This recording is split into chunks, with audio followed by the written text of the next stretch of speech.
Hello friends, ಎಲ್ಲರಿಗೂ ನಮಸ್ಕಾರ. ಇದು ಡೇ 18 ವಿಡಿಯೋ. ಹಾಗೆ ಕೆಲವು ಲಂಚ್ ರೆಸಿಪಿ ವಿಡಿಯೋ ಒಂದೊಂದು ದಿನ ನಾನು ಕೆಲವೆಲ್ಲ ವಿಡಿಯೋ ಮಾಡ್ಕೊಂಡಿಲ್ಲ, ಅದನ್ನು ಕೂಡ ಇದರಲ್ಲಿ ಇನ್ಕ್ಲೂಡ್ ಮಾಡಿದ್ದೇನೆ. ಸ್ವಲ್ಪ ಹಾಕೊಂಡಿದ್ದೇನೆ. ಕೊತ್ತಂಬರಿ ಬೀಜ ತುಂಬಾ ಒಳ್ಳೆಯದು. ಯಾಕೆಂತ ಹೇಳಿದರೆ ಥೈರಾಯ್ಡ್ ಇದ್ದವರು ಕೂಡ ಕೊತ್ತಂಬರಿ ಬೀಜವನ್ನು ನೆನೆಸಿಬಿಟ್ಟು ಮರುದಿವಸ ಸ್ವಲ್ಪ ಕುದಿಸಿ ಕುಡಿಬೋದು. ಒಂದು ಸ್ವಲ್ಪ ಜೀರಿಗೆ ಕೂಡ ಹಾಕ್ಕೊಳ್ತಾ ಇದ್ದೇನೆ. ಅದೇ ರೀತಿ ಈ ಸಿನಮನ್ ಇದೆ ಅಲ್ವಾ, ದಾಲ್ಚಿನ್ನಿ ಚಕ್ಕೆ, ಅದನ್ನು ಪೌಡ್ರ್ ಮಾಡಿ ಇಟ್ಕೊಂಡಿದ್ದೆ. ಅದರ ಪೌಡ್ರನ್ನು ಒಂದು ಚಿಟಿಕೆಯಷ್ಟು ಹಾಕ್ಕೊಳ್ಳೋದು. ಅದನ್ನು ಕುದಿಸಿಕೊಂಡು ಕುಡಿದ್ರೆ ತುಂಬಾ ಒಳ್ಳೆಯದು. ಇದನ್ನು ಚೆನ್ನಾಗಿ ಕುದಿದ ಮೇಲೆ 5 ನಿಮಿಷ ಸಣ್ಣ ಬೆಂಕಿಯಲ್ಲಿ ಕುದಿಸಿಕೊಳ್ಬೇಕು. ಆಮೇಲೆ ತಣಿಸಿ ಆರಿಸಿ ನಿಮಗೆ ಎಷ್ಟು ಬಿಸಿ ಕುಡಿಲಿಕ್ಕಾಗ್ತದೆ ಅಷ್ಟು ಕುಡಿದ್ರೆ ಆಯಿತು. ಮಾರ್ನಿಂಗ್ ಡ್ರಿಂಕ್ ರೆಡಿ ಆಗ್ತದೆ. ಇದು ತುಂಬಾ ಒಳ್ಳೆಯದು. ನಮ್ಮ ಮೆಟಬಾಲಿಸಮ್, ವೆಯ್ಟ್ ಲಾಸ್ ಜರ್ನಿಯಲ್ಲಿ 1 ಅಥವಾ 2 ದಿವಸ ನೀವು ಕುಡಿಬೋದು. ಯಾಕೆಂತ ಹೇಳಿದರೆ ನಮ್ಮ ಮೆಟಬಾಲಿಸಮ್ ಇನ್ಕ್ರೀಸ್ ಆಗ್ತದೆ. ಡೈಜೆಷನಿಗೆ, ಗ್ಯಾಸ್ಟ್ರಿಕ್ ಆಗದ ಹಾಗೆಲ್ಲ ಇದು ತಡೆಯುತ್ತೆ. ಆದ ಕಾರಣ ಈ ಥರ ಒಂದು ಡ್ರಿಂಕ್ ನೀವು ಮಾರ್ನಿಂಗ್ ಒಂದು ಸ್ಟಾರ್ಟ್ ಮಾಡಿದರೆ ತುಂಬಾ ಒಳ್ಳೆಯದು.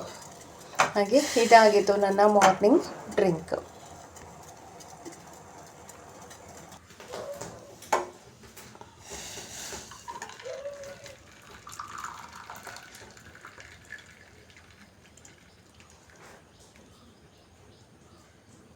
ಇದು ಸ್ವಲ್ಪ ತಣ್ಣಗಾದ್ಮೇಲೆ,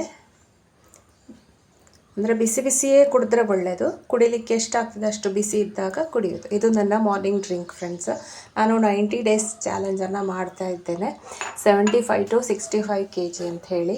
ಈ ಒಂದು 90 ಡೇಸಲ್ಲಿ ಅಂದರೆ 2026 ಬರುವಾಗ ನನ್ನ ಒಂದು ವೆಯ್ಟ್ ಎಷ್ಟಿರ್ತದೆ ಅಂತ ಹೇಳುವ ಒಂದು ಕ್ಯೂರಿಯಾಸಿಟಿ ನನಗೆ. ಆದಷ್ಟು ಕಷ್ಟಪಟ್ಟು 3 ತಿಂಗಳು ವೆಯ್ಟ್ ಲಾಸ್ ಮಾಡ್ಕೋಬೇಕು ಅಂತೇಳಿ ಅಂದ್ಕೊಂಡಿದ್ದೇನೆ. ಆಲ್ಮೋಸ್ಟ್ ವೀಡಿಯೋಸನ್ನು ಶೇರ್ ಮಾಡ್ತೇನೆ. ಕೆಲವು ದಿವಸ ವೀಡಿಯೋಸ್ ಮಾಡಲಿಕ್ಕೆ ಕಷ್ಟ ಆಗ್ಬೋದು. ಆಗ ನಾನು ವೀಡಿಯೋಸ್ ಇಲ್ಲದಿದ್ದರೂ ಡಯಟನ್ನು ಅಂತೂ ಬಿಡೋದಿಲ್ಲ, ವೀಡಿಯೋಸ್ ಹಾಕಿಲ್ಲ ಅಂದರೆ. ಆಮೇಲೆ 1-2 ದಿವಸ ಬಿಟ್ಟಾದರೂ ನಿಮಗೆ ವೀಡಿಯೋಸನ್ನು ಹಾಕ್ತೇನೆ. ಹಲೋ ಫ್ರೆಂಡ್ಸ್, ಈಗ ವರ್ಕೌಟ್ ಆಯಿತು. ವರ್ಕೌಟ್ ಆದಮೇಲೆ ಬ್ರೇಕ್ಫಾಸ್ಟ್ ತಿನ್ನುವ ಅಂಥೇಳಿ ಬಂದಿದ್ದೇನೆ.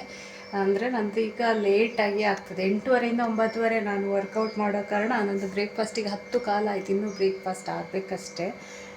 ಎಂತ ಅಂತ ಹೇಳಿದರೆ, ಮಿಲೆಟಿದ್ದು ಹಿಟ್ಟುಂಟು, ನವಣೆ ಅಂತ ಹೇಳ್ತೇವಲ್ಲ, ಸಿರಿಧಾನ್ಯಗಳಲ್ಲಿ ಒಂದಾದ ನವಣೆ ಅಕ್ಕಿ.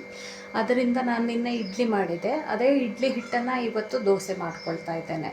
ನಾನು ಅದರಲ್ಲಿ 1 ಕಪ್ಪಷ್ಟು ನವಣೆ ಅಕ್ಕಿ, ಮತ್ತೊಂದು 1/4 ಕಪ್ಪಷ್ಟು ಮಾಮೂಲಿ ನಮ್ಮ ದೋಸೆ ಅಕ್ಕಿ, ಆಮೇಲೆ ಅದಕ್ಕೊಂದು ಅರ್ಧ ಕಪ್ಪಷ್ಟು ಸ್ವಲ್ಪ ಉದ್ದಿನಬೇಳೆ, ಮತ್ತು ಮೆಂತೆ, ಒಂಚೂರೆಲ್ಲ ಅವಲಕ್ಕಿ ಎಲ್ಲನೂ ಹಾಕಿ ಗ್ರೈಂಡ್ ಮಾಡಿತ್ತು. ಸ್ವಲ್ಪ ನವಣೆ ಅಕ್ಕಿಯನ್ನೆಲ್ಲ ಸ್ವಲ್ಪ ತರಿಯಾಗಿ ರುಬ್ಬಿತ್ತು, ಯಾಕೆಂದರೆ ಇಡ್ಲಿಗೆ ಅಂಥೇಳಿ.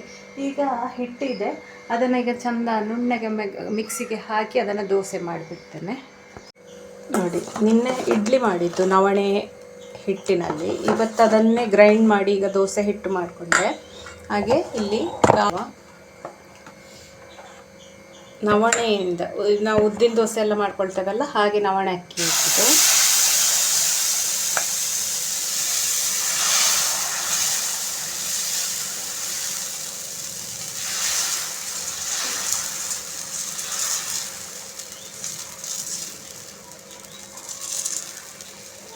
ತುಂಬ ಚೆನ್ನಾಗಿ ಬರ್ತದೆ ದೋಸೆ.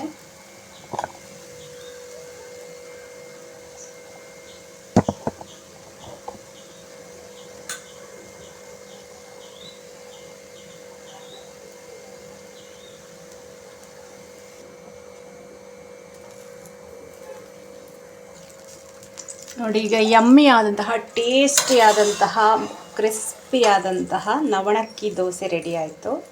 ಇಡ್ಲಿ ಹಿಟ್ಟೇನಿದೆ ಅದನ್ನು ನಾನು ದೋಸೆ ಮಾಡಿಕೊಂಡಿದ್ದು. ನೋಡಿ ಎಷ್ಟು ಕೆಂಪಾಗಿ ಚೆನ್ನಾಗಿ ಬಂದಿದೆ ಅಂತೇಳಿ. ಈ ಥರ 2 ದೋಸೆಗಳನ್ನು ನೀವು ತಿನ್ಬೋದು, ಏನೂ ತೊಂದರೆ ಇಲ್ಲ. ಮಾರ್ನಿಂಗ್ ಬ್ರೇಕ್ಫಾಸ್ಟಿಗೆ ನವಣೆ ಆದ ಕಾರಣ ಅದರಲ್ಲಿ ತುಂಬ ಫೈಬರ್ ಕೂಡ ಇದೆ. ಹಾಗೆ ನೋಡಿ ಎಷ್ಟು ಚೆನ್ನಾಗಿ ಬಂದಿದೆ. ಇದಕ್ಕೆ ನಾನು ಪೀನಟ್ ಹಾಕಿ ಚಟ್ನಿಯನ್ನು ಮಾಡ್ಕೊಂಡಿದ್ದೇನೆ. ನೆಲಗಡಲೆ ಮತ್ತು ಸ್ವಲ್ಪ ತೆಂಗಿನಕಾಯಿ, ಹುಳಿ, ಹಸಿಮೆಣಸು ಎಲ್ಲ ಹಾಕಿ ಗ್ರೈಂಡ್ ಮಾಡಿ, ಒಗ್ಗರಣೆ ಹಾಕ್ಕೊಳ್ಳಿಲ್ಲ, ಜಸ್ಟ್ ಪೀನಟ್ ಹಾಕಿ ಪೀನಟ್ ಚಟ್ನಿ ಮಾಡ್ಕೊಂಡಿದ್ದೇನೆ. ತುಂಬ ಚೆನ್ನಾಗಿರ್ತದೆ ಇದು. ಇನ್ನೊಂದು ದೋಸೆ ಮಾಡ್ಕೊಳ್ತೇನೆ. ಇನ್ನೊಂದು ದೋಸೆ ಸ್ವಲ್ಪ ಸಣ್ಣದಾಗಿ ಮಾಡಿಕೊಳ್ತೇನೆ. ಈ ರೀತಿ ಮಾಡ್ಕೊಂಡಿದ್ದೇನೆ. ಸ್ವಲ್ಪ ತುಂಬ ಕ್ರಿಸ್ಪಿ ಮಾಡ್ಕೊಳ್ಳಿಲ್ಲ, ಸ್ವಲ್ಪ ಮೆತ್ತಗೆ ಆಗಿ ಮಾಡ್ಕೊಂಡಿದ್ದೇನೆ. 2 ದೋಸೆ ಚಟ್ನಿ ಹಾಗೆ 1 ಕಪ್ಪು ಟೀ. ಇದಾಗಿತ್ತು ನನ್ನ ಬ್ರೇಕ್ಫಾಸ್ಟ್ ಇವತ್ತಿತ್ತು. ಫ್ರೆಂಡ್ಸ್, ಇವತ್ತು ಲಂಚಿಗೆ ನಾನು ಮೊಸರನ್ನ ಮಾಡ್ಕೊಳ್ತಾ ಇದ್ದೇನೆ. ಅನ್ನ ಚೆನ್ನಾಗಿ ಬೇಯಿಸಿಬಿಟ್ಟು ಅದಕ್ಕೆ ಮೊಸರು ಉಪ್ಪೆಲ್ಲ ಹಾಕಿ ಮಿಕ್ಸ್ ಮಾಡ್ಕೊಂಡಿದ್ದೇನೆ. ಇದಕ್ಕೀಗ ಈರುಳ್ಳಿ ಹಾಕ್ಕೊಳ್ಳಿಕ್ಕೆ ರೆಡಿ ಮಾಡ್ಕೊಂಡಿದ್ದೇನೆ. ಈರುಳ್ಳಿ ಹಾಕೊಳ್ಳೋ. ಈರುಳ್ಳಿ ಇಷ್ಟ ಇಲ್ಲ ಅಂದರೆ ಸ್ಕಿಪ್ ಮಾಡ್ಬೋದು. ನೀವು ಕುಕುಂಬರ್ ಬೇಕಾದರೆ ಕುಕುಂಬರ್ ಆದರೂ ಹಾಕ್ಕೊಳ್ಬೋದು. ಅದಾದ ನಂತರ ನಾನಿಲ್ಲಿ ದಾಳಿಂಬೆ ಹಾಕ್ಕೊಳ್ತಾ ಇದ್ದೇನೆ.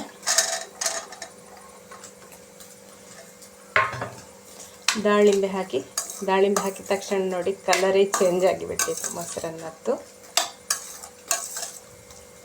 ನೋಡಿ.